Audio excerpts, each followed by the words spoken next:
the mechanic and the bottom of the mirror very far. Hard to see, but yeah, boys and girls, they broke down again.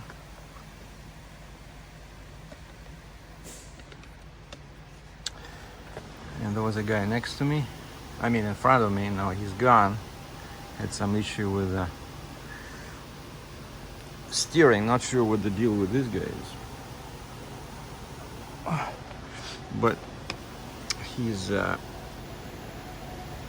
company name, you know, because all I have is accordions on my mind, right? And check out this company name. It's Fanelli Brothers Trucking.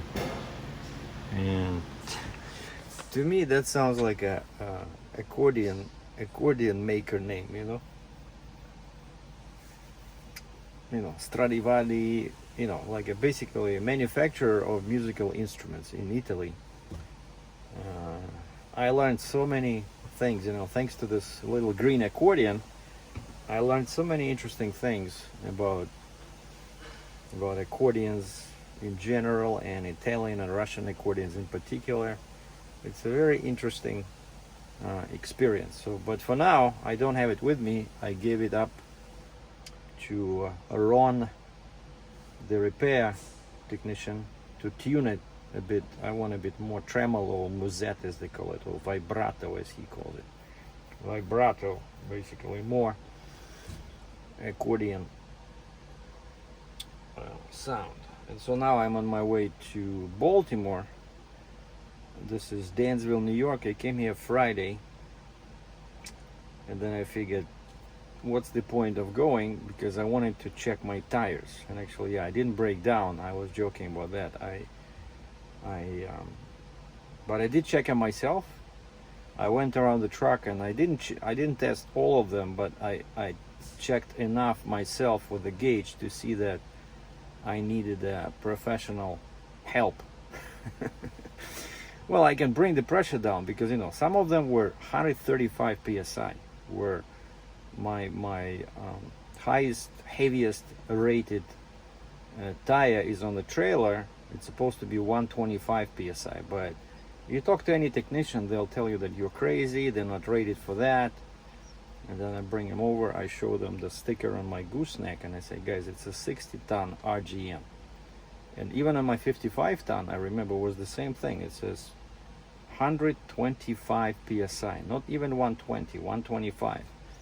And tires are rated for that, wheels are rated for that. It's a special trailer. But when I checked them, truck and trailer, they were all over the place. Some were at 95, couple of tires. I think one was on the truck actually.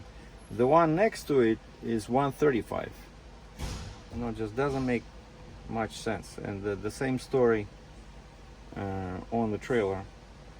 The pressure was going up and down between 95 and 135. And so,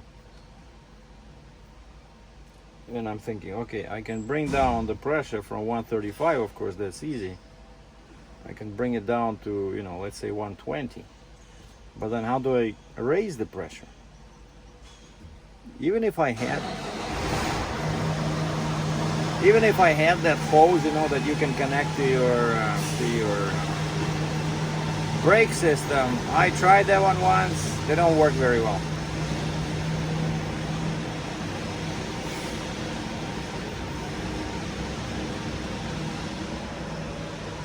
And there's a hose on the side of the building, free air, but I know they never put too much pressure in there. So I went inside. When I went to get my coffee, I went inside and I said, I need to adjust the pressure. I said, I'm picking up a big excavator Monday. I need to adjust the pressure on the tires. How much do you have in your hose that's sitting outside that I can use, right? It's free. He said, yeah, it's free. So I said, so what's the catch? What's the pressure? He says 110.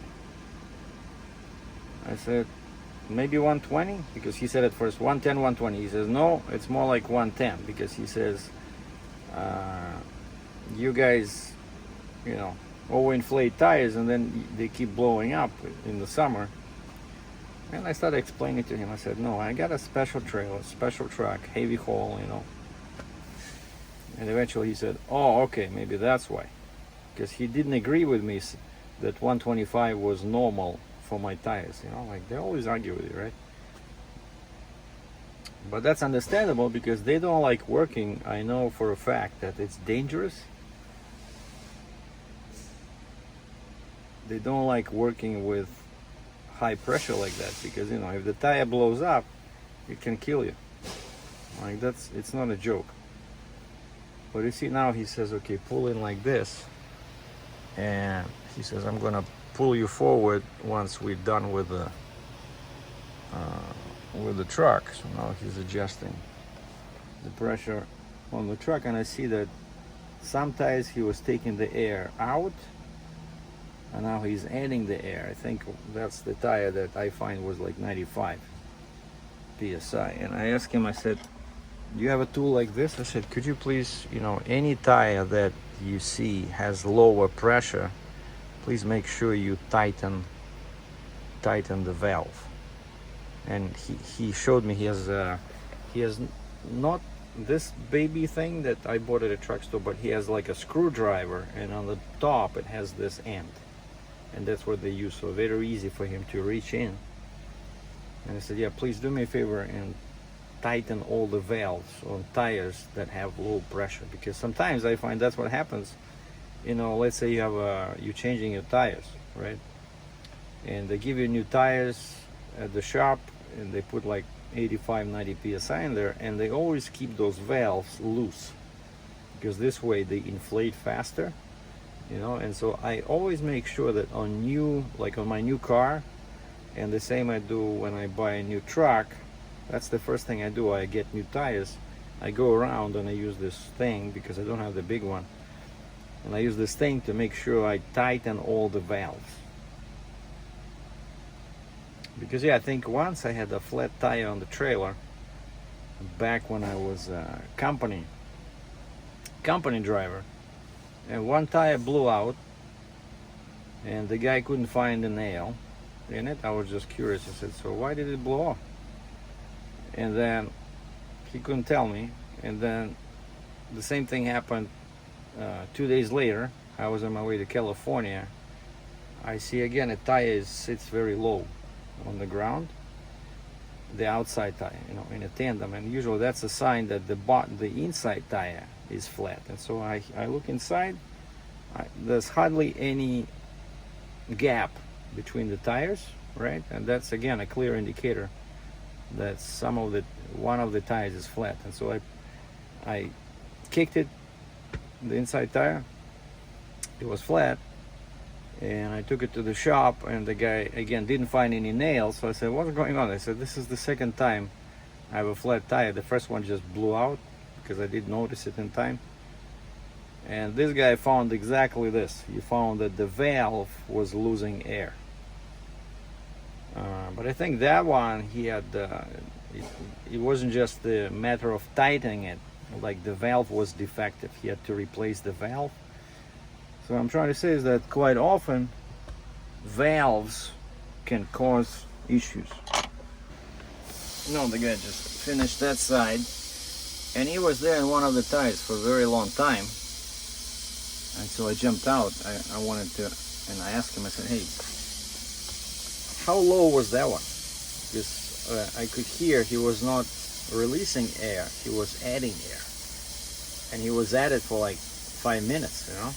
And I got a bit concerned, so I asked him, and he says, oh, it was like 65. I'm like, what? He says, yeah, the truck tire on the right side was 65 psi. And I said, how did that happen? Like, it didn't look flat, but of course I'm empty, right? I said, I checked, but I didn't check every single one. I only checked those that, like maybe every second one, right? And I missed that one this morning. And I said, you sure they're not flat? He says, no, it's okay. He says, and I said, did you tighten the valve? He says, yes. And I said, how could this happen? And he said, well, you have those valves, you know, and what I have on I have these fancy valves with caps that you can check the pressure right through the cap, you know, those fancy ones. And he says that those are notorious for losing air, and he says on that tire that valve was loose. Okay, he's releasing air because I think that one has like 115, and I told him, yeah, make him all 110. And so what did they say? An ounce of prevention is better than pound of cure. So if I loaded 95,000 pound excavator and I only have 65 psi on my tire, it blows, guaranteed. That's why I always... All right, go ahead and pull forward. Yes, sir.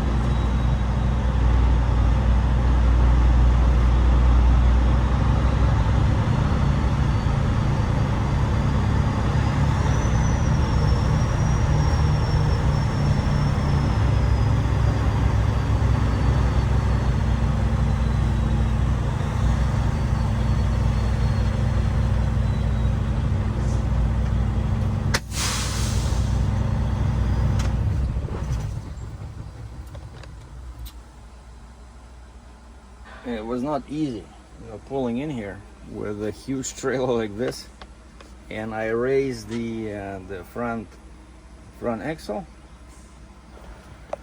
and I'm always suspicious, you know, whenever I see a private vehicle inside a truck stop, I'm always thinking, what the heck are they doing here?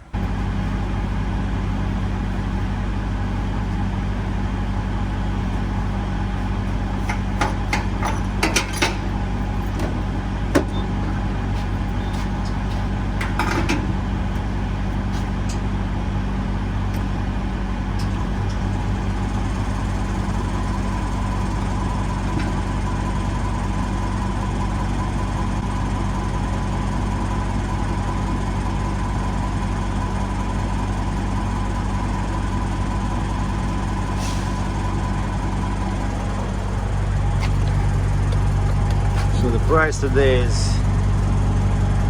$339, and this is DEF. So once I'm done with this one, I'll hang up the hose and I'll push this secret button, and that's my DEF thing.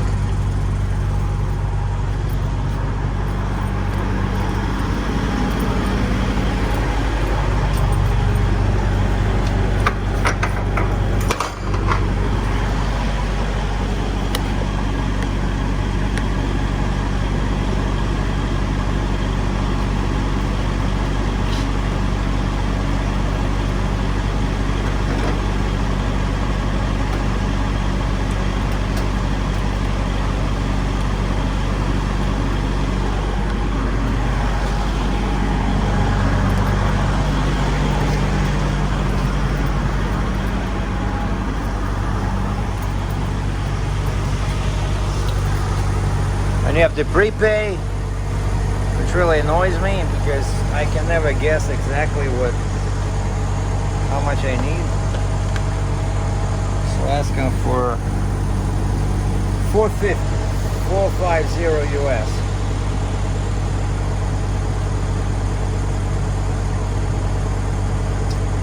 And that's diesel and DEF.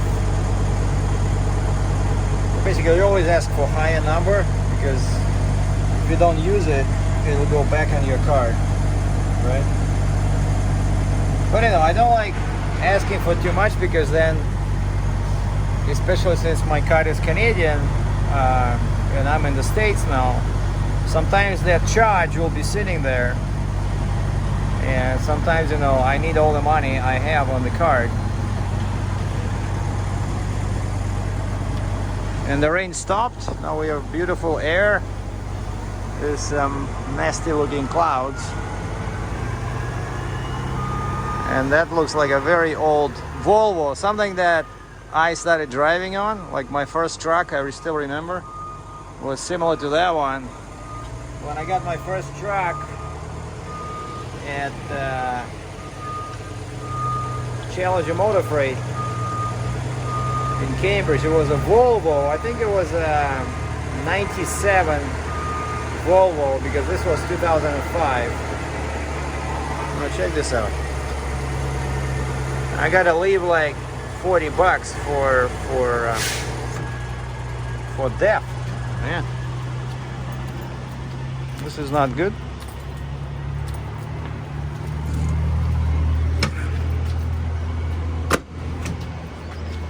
Hold on.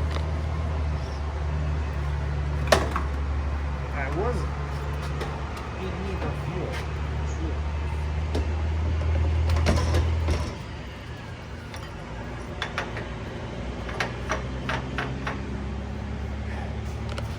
But I know I was really low on DEF.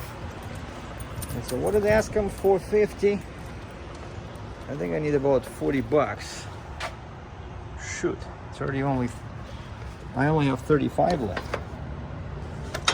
All right, then for sure we're shutting this operation down. All right, what does it say now? Please remove nozzle.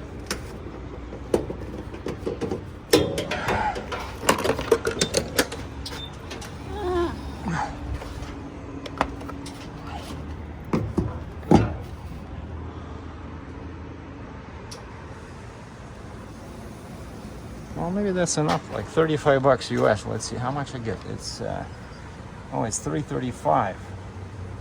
Man, so I can only get 10 gallons, which is, I'm guessing it's like 40 liters. And I know I was at a quarter of a tank, and this tank is about either 70 liters or 60 liters, like this one over here.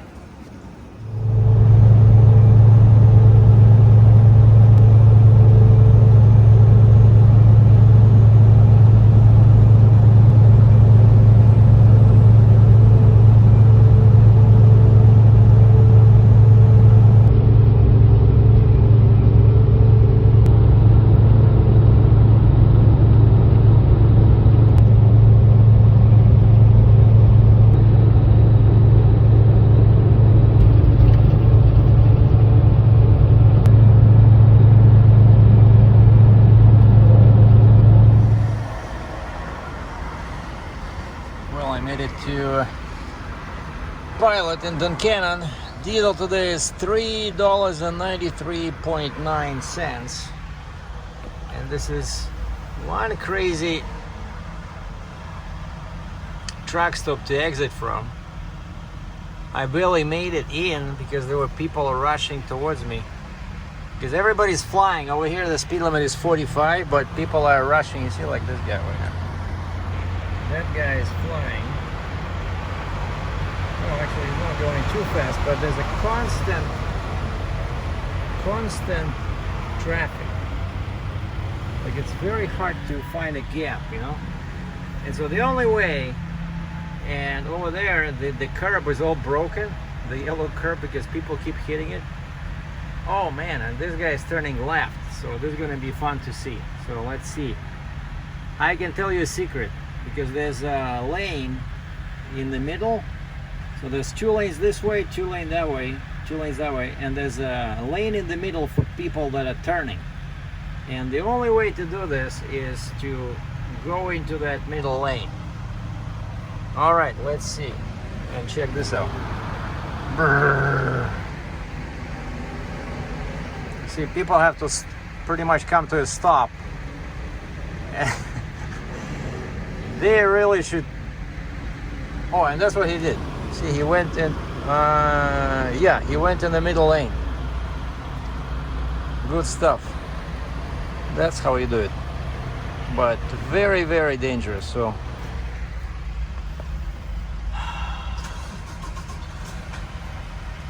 And I don't park like this usually, because it's noisy, but I'm gonna be leaving real early in the morning. Okay, let's watch this guy.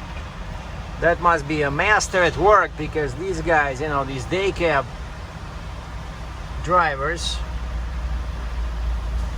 Oh yeah, we'll watch this guy as well. Because these day cab drivers, see that guy is gone. He is gone. Well, he's much shorter.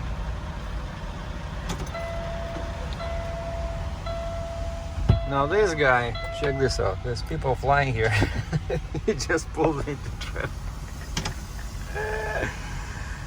And you see, yeah, the RV has to brake. But I'm telling you, like, there's no other way. Somebody has to brake. And you can sit there. You can sit there for, for an hour, waiting to do it, properly. But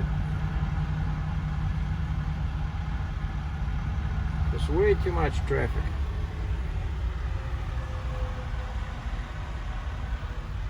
Okay, now there's a gap, but when you're in a semi truck, right?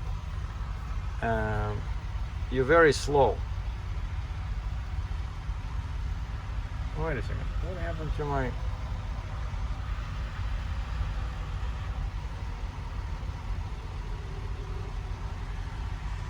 For some reason, I'm trying to go to 0.5 and doesn't allow me to go to wide angle. Not sure what's going on.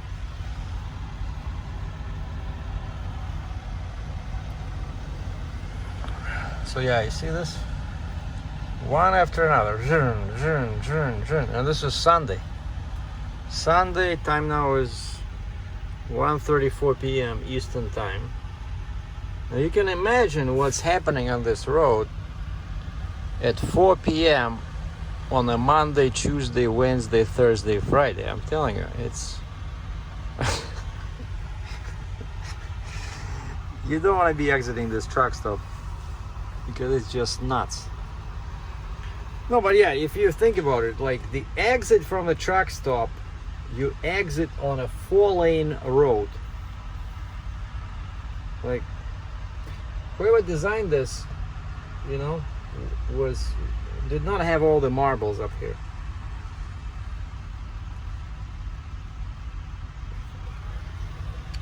So this is always fun to watch. And there's another entrance over there where the sign for the pilot is. And people slow down there sometimes. That's how, when you see a truck turning, this is your opening over here. You know that if the truck is turning, then everybody will slow down. But I mean, I know this truck stop like the back of my hand because I spent so many days here, usually on the weekend. And so I know I know these little tricks over here. Yeah, and I wanted to park like I normally park in the back there in the corner, but all good spots are taken and the only spot is next to a reefer, and there's always a puddle in there, You can, like the last time the rain was in this area, it can be like 1 week ago, and there still will be a puddle in there, a huge puddle, and so you never know what's underwater, right? Maybe there's some nails, and plus it's always nasty water, it already smells because of the heat. And so I don't want to park my trailer in that water because it's a very long puddle. And so I saw this, I saw this opening over here. Was 2 spots straight through, so I was able just to drive in, and this was real easy. Anyway, now I can just relax, go to that gas station, get some pulled pork I was thinking about. All right, let's watch our last victim. This guy over here, but he's he doesn't have a trailer, so it's not a fair comparison.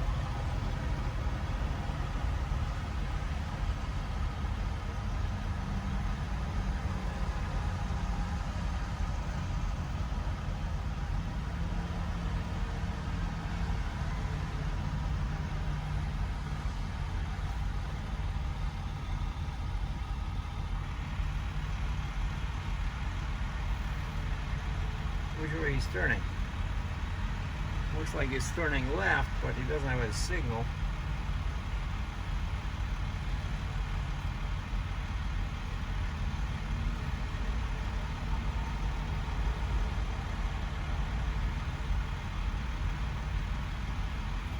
So you see, even a single truck with no trailer, it should be real easy for him. Even this guy has to sit there.